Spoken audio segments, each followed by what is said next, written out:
बिस्मिल्लाहिर्रहमानिर्रहीम। इस लेक्चर में हम बात करेंगे मल्टीप्लिकेटिव इन्वर्स क्या होता है और इससे रिलेटेड कुछ क्वेश्चन सॉल्व करेंगे। सबसे पहले आप ये समझें कि अगर हमारे पास कोई नंबर हो 2 है, इसको हम किस नंबर से मल्टीप्लाई करें, किस नंबर से मल्टीप्लाई करें कि 1 आ जाए। तो ज़ाहिर है 1/2 से मल्टीप्लाई करने से 1 आ सकता है। तो 2 का मल्टीप्लिकेटिव इन्वर्स है 1/2 और 1/2 का मल्टीप्लिकेटिव इन्वर्स है 2। तो इसका मतलब हुआ कि अगर हमारे पास कोई भी ऐसे दो नंबर हों जिनको मल्टीप्लाई करने से 1 आ सकता है, तो उनको एक दूसरे का मल्टीप्लिकेटिव इन्वर्स बोलेंगे। ए बी का मल्टीप्लिकेटिव इन्वर्स है और बी ए का मल्टीप्लिकेटिव इन्वर्स है। अब अगर हमारे पास कोई भी नंबर गिवन है, जैसे -3 है या 2 है, तो सिंपली आप उसका रेसिप्रोकल ले लें तो उसका मल्टीप्लिकेटिव इन्वर्स मिल जाएगा। जैसे 3 का मल्टीप्लिकेटिव इन्वर्स होगा 1/-3 और 2 का मल्टीप्लिकेटिव इन्वर्स होगा 1/2। अब कॉम्प्लेक्स नंबर्स पे बात करते हैं कि कॉम्प्लेक्स नंबर्स को हम लिख सकते हैं x, y की फॉर्म में या फिर x प्लस अयोटा y की फॉर्म में। तो ये अयोटा बाद में लिखा जाए या पहले लिखा जाए, उससे कोई फ़र्क नहीं पड़ता। अगर हमने z का मल्टीप्लिकेटिव इन्वर्स फाइंड करना हो तो हम इसको भी रेसिप्रोकल लेंगे। तो हम लिखेंगे multiplicative inverse of z is equal to 1/z।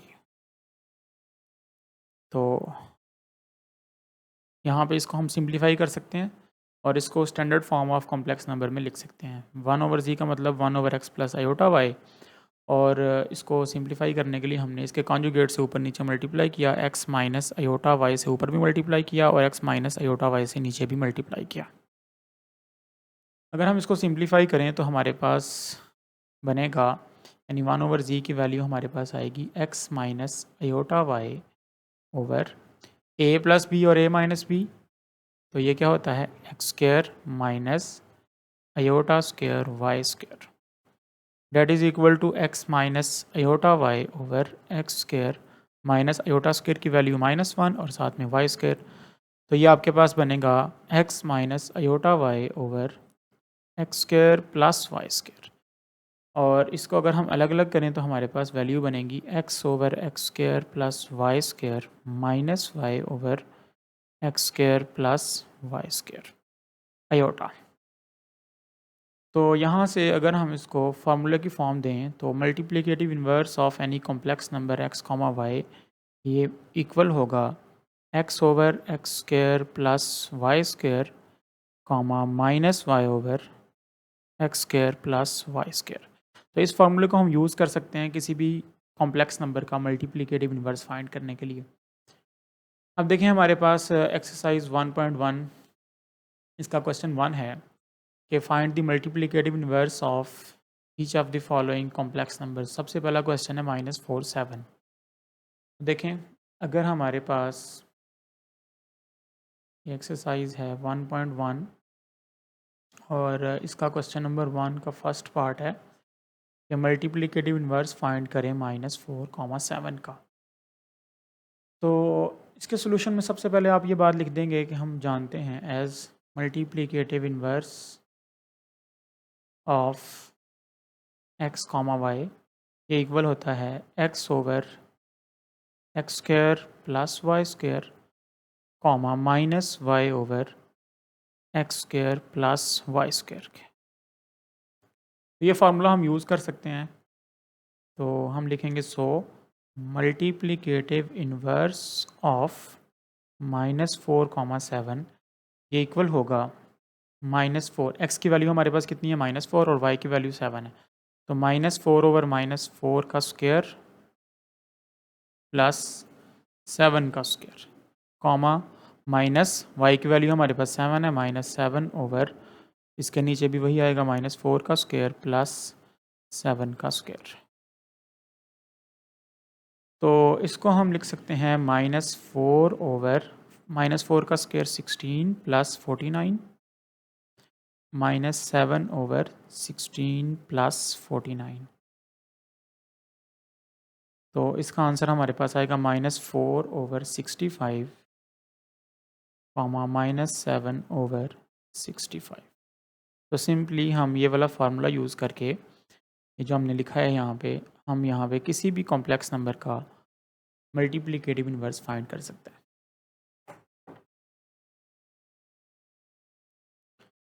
इसके बाद हमारे पास ये दो क्वेश्चंस हैं, इसी के दो पार्ट हैं। सेकेंड पार्ट है square root of 2 minus square root of 5 और थर्ड पार्ट है 1,0। इनके मल्टीप्लिकेटिव इन्वर्सेस देखते हैं। तो क्वेश्चन नंबर 1 का जो सेकंड पार्ट है square root 2 comma minus square root 5। तो यहाँ भी हम यही लिखेंगे, इसके सोल्यूशन में भी यही लिखेंगे कि as multiplicative inverse of x comma y ये इक्वल होता है x over x square plus y square comma minus y over x square plus y square के। सो तो मल्टीप्लिकेटिव इन्वर्स हमारे पास square root 2 minus square root 5 का होगा square root 2, x की वैल्यू स्क्वायर रूट 2 और नीचे आपने इन दोनों का स्क्वायर लिखना है। तो स्क्वायर रूट 2 का square plus minus square root 5 का स्क्वायर कॉमा और ऊपर क्या आ जाएगा माइनस वाई की वैल्यू आपके पास है माइनस स्क्वायर रूट 5 और नीचे नीचे फिर यही चीज़ रिपीट हो जाएगी कि स्क्वायर रूट 2 का square plus minus square root 5 का स्क्वायर। तो इसको ज़रा क्लियर करके लिख लेते हैं हम यहाँ पे स्क्वायर रूट 2 और नीचे स्क्वायर रूट 2 का स्क्वायर आ जाएगा 2 और प्लस माइनस स्क्वायर रूट 5 का स्क्वायर माइनस स्क्वायर की वजह से ख़त्म हो जाएगा तो यहाँ पे 5 बच जाएगा और माइनस माइनस ऊपर प्लस स्क्वायर रूट 5 आ जाएगा और नीचे फिर 2 प्लस 5। तो इसका आंसर बनेगा हमारे पास square root 2 over 7 comma square root 5 over 7 और ये आंसर है इसका। इसी तरह अगर हम थर्ड पार्ट देखें, थर्ड पार्ट हमारे पास है 1,0। तो सिंपली इस पर भी ये फार्मूला लगाएं, दोबारा यही बात लिखें यहाँ पे कि as multiplicative inverse of x comma y equals x over x square plus y square minus y over x square plus y square. So multiplicative inverse of 1,0 ये होगा 1,0 ये इक्वल होगा 1 ओवर 1 का स्क्वायर प्लस 0 का square comma minus 0 over 1 का square plus 0 का square.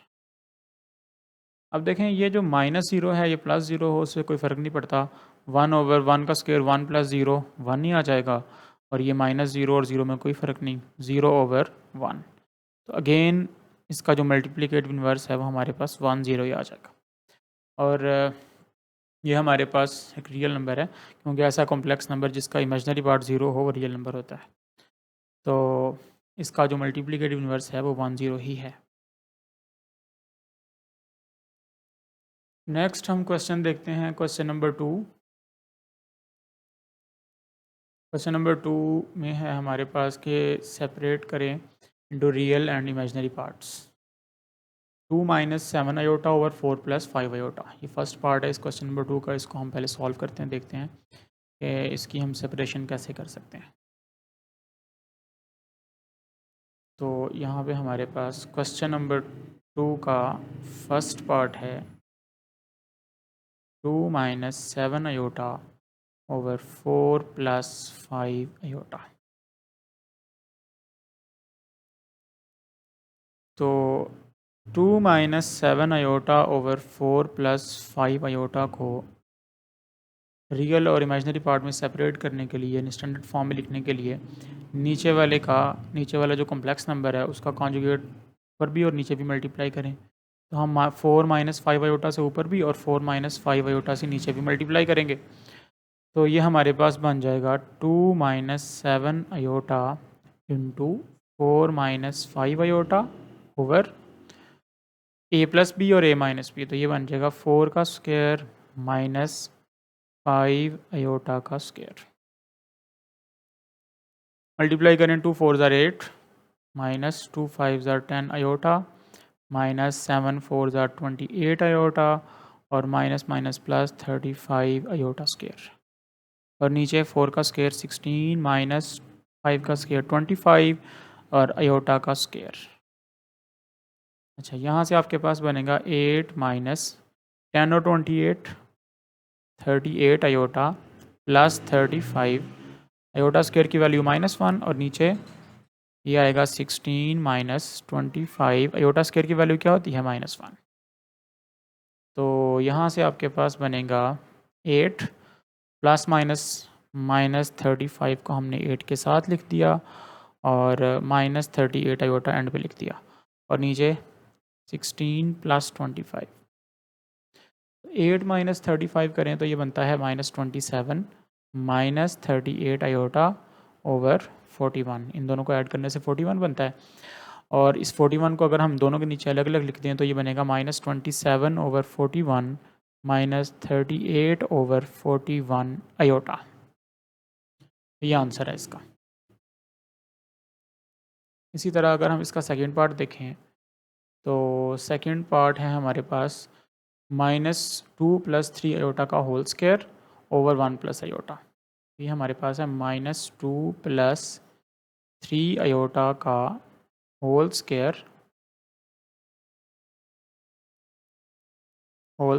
Over 1 + iota. देखें इसमें पहले हम इसका स्क्वायर खोल लेंगे तो a + b का स्क्वायर क्या बनेगा -2 का स्क्वायर प्लस 3 आयोटा का square plus 2 × -2 × 3 iota over 1 + iota. तो -2 का स्क्वायर 4 प्लस 3 का स्क्वायर 9, 3 का स्क्वायर 9 आ जाएगा और आयोटा स्क्वायर की वैल्यू क्या होती है -1, इसको हम -1 लिख देंगे और प्लस माइनस -2 2 ज़ार 4 3 ज़ार 12 आयोटा और नीचे बन जाएगा आपके पास 1 + आयोटा। तो ये बनेगा आपके पास 4 - 9 - 12 आयोटा ओवर 1 + आयोटा। 4 - 9 क्या होता है -5 -12 आयोटा ओवर 1 + आयोटा। अब इस जगह पे आके आप नीचे वाले के कॉन्जुगेट का मल्टीप्लाई और डिवाइड कर लें ऊपर नीचे। तो 1 - आयोटा से आप डिवाइड करेंगे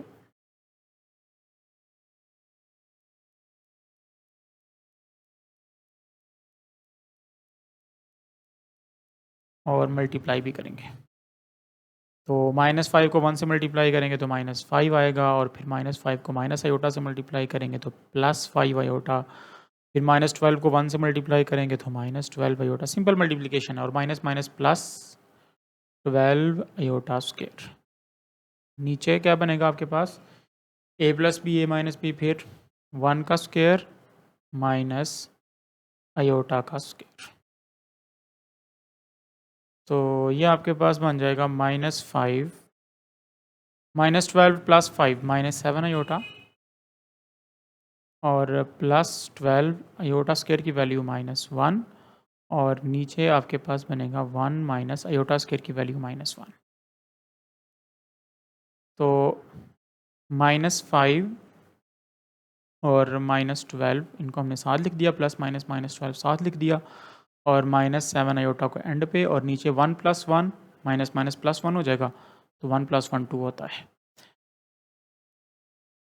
तो इसको हम लिख सकते हैं -5 -12 -17 -7 आयोटा ओवर 2 और इसको अगर हम अलग अलग करें तो ये बनेगा -17 ओवर 2 -7 ओवर 2 आयोटा। तो ये आंसर है हमारे पास। तो ये सिंप्लीफिकेशन है -2 + 3 iota whole square over 1 + iota की। तो इस तरह से आप ये क्वेश्चन सॉल्व कर सकते हैं। उसके बाद देखें तो क्वेश्चन नंबर 2 का जो थर्ड और फोर्थ पार्ट है ये तो आपसे होने चाहिए। क्वेश्चन 2 का जो फोर्थ पार्ट है इसमें बिल्कुल सेकंड पार्ट की तरह ऊपर पहले स्क्वायर खोलेंगे और जब सिंप्लीफाई कर लेंगे ऊपर को तो फिर नीचे वाले एक 4 - 3 आयोटा का कॉन्जुगेट लेके 4 + 3 आयोटा से ऊपर नीचे मल्टीप्लाई करेंगे तो सिंप्लीफाई कर लेंगे तो आपके पास आंसर आ जाएगा। और ये जो पार्ट है आपके पास आयोटा और 1 + आयोटा भी बड़ा सिंपल पार्ट है कि अगर हम देखें इसको आयोटा ओवर 1 + आयोटा तो इसकी सिंप्लीफिकेशन क्या कैसे होगी। आयोटा ओवर 1 + आयोटा को आप 1 - आयोटा से ऊपर भी और नीचे भी 1 - आयोटा से मल्टीप्लाई करेंगे। ऊपर क्या आ जाएगा iota × 1 iota minus iota square और नीचे 1 + आयोटा 1 - आयोटा अगेन 1 का स्क्वायर माइनस आयोटा का स्क्वायर। तो इसको हम लिख लेंगे आयोटा माइनस आयोटा स्क्वायर की value -1 over 1 minus iota square की वैल्यू अगेन -1, तो ये आपके पास बनेगा आयोटा +1 ओवर 1 माइनस माइनस +1, 1 + 1 नीचे हो जाएगा 2, और रियल पार्ट को पहले लिख लें 1 + आयोटा ओवर 2, तो इसको हम लिख सकते हैं 1/2 अलग और आयोटा ओवर 2 अलग, तो रियल और इमेजिनरी पार्ट बिल्कुल अलग अलग हो गए, तो ये आंसर होगा इसका। अब आते हैं हम क्वेश्चन नंबर 3 पे, जिसमें लिखा गया है कि prove that conjugate of z is equal to z if and only if z is real. देखें ये जहाँ पे यूज़ होगा डबल f इफ़ के साथ, इसका मतलब होगा इफ़ एंड ओनली इफ़, ये इसकी शॉर्ट फॉर्म है। तो इसमें करना ये होता है कि IFF से पहले जो स्टेटमेंट है और जो बाद में स्टेटमेंट है, दोनों तरफ से प्रूव करना होगा। पहले हम इसको सपोज़ कर लेंगे और ये प्रूव करेंगे, यानी सपोज़ करेंगे कि जी का कॉन्जुगेट जी के इक्वल और प्रूव करेंगे कि जी रियल है, और फिर हम जी को रियल सपोज़ करेंगे और प्रूव करेंगे कि जी का कॉन्जुगेट जी के इक्वल है। तो देखें इसको कैसे सॉल्व कर सकते हैं हम और कैसे प्रूव कर सकते हैं। क्वेश्चन नंबर 3 में हमने जो प्रूव करना है वो ये है कि जी का कॉन्जुगेट इज़ इक्वल टू जी है if and only if J is real. अभी क्वेश्चन देखा हमने, इसके प्रूफ में सबसे पहले हम लेट कर लेंगे let z is equal to x plus iota y be any complex number. तो जो इसका कॉन्जुगेट होगा वो जाहिर है एक्स माइनस आयोटा वाई होगा, और इसको हम इक्वेशन 1 का नाम भी दे देंगे। अब यहाँ पे हमने सपोज़ करना है पहले कि जी कॉन्जुगेट जी के इक्वल और प्रूव करना है कि जी रियल है। तो हमने यहाँ पे सपोज़ किया suppose that z conjugate is equal to z. Z conjugate की वैल्यू हमारे पास क्या है, x minus iota y, x minus iota y is equal to x plus iota y. तो यहाँ से एक्स एक्स से कैंसिल हो जाएगा, और माइनस आयोटा वाई को अगर आप उस तरफ ले आएँ तो ये आपके पास बनेगा 0 is equal to iota y plus iota y, जिसको हम लिख सकते हैं 2 iota y is equal to 0। अब देखें यहाँ पे 3 नंबर्स मल्टीप्लाई हो रहे हैं और 0 आ रहा है, 2 आयोटा और वाई, इनमें से 2 और आयोटा तो 0 नहीं हो सकते, ना तो 2 की वैल्यू 0 हो सकती है ना आयोटा की वैल्यू 0 हो सकती है। इसका मतलब कौन 0 है, फिर वाई 0 है।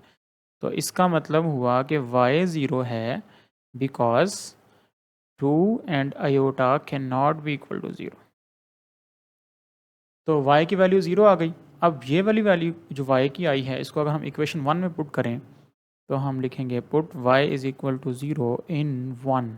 तो हमारे पास जो कॉम्प्लेक्स नंबर z है वो क्या बन जाएगा, x प्लस आयोटा इंटू 0, यानी z is equal to x। इसका सिर्फ रियल पार्ट बचा, और ऐसा कॉम्प्लेक्स नंबर जिसका इमेजिनरी पार्ट 0 हो जाए उसे हम रियल नंबर कहते हैं। तो इसके नीचे हम लिख देंगे विच इज़ रियल। तो इसका मतलब है कि अगर हमने जी कॉन्जुगेट को जी के इक्वल रखा तो प्रूव हो गया कि जी रियल है। अब इसका कन्वर्स प्रूव करेंगे। Conversely suppose that z is real, तो इसका मतलब है कि फिर जी जो है वो इस तरह का नंबर होगा x प्लस 0 आयोटा, इसका इमेजिनरी पार्ट 0 होगा, और ये इक्वल किसके है, x के इक्वल है फिर।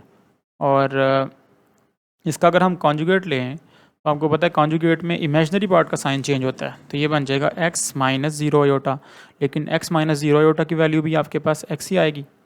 तो z की वैल्यू भी x है और z के कॉन्जुगेट की वैल्यू भी x है। तो इसका मतलब हुआ कि हम ये बात कह सकते हैं कि z कॉन्जुगेट की वैल्यू उतनी ही है जितनी z की वैल्यू है। तो अब अगर हम z को रियल मानेंगे तो z और z की कॉन्जुगेट, z और z के कॉन्जुगेट की वैल्यू में कोई फ़र्क नहीं आएगा, दोनों की वैल्यू x आ गई है। तो हम लिखेंगे सो प्रूव्ड। तो दोनों तरफ से हम इसको प्रूव कर सकते हैं।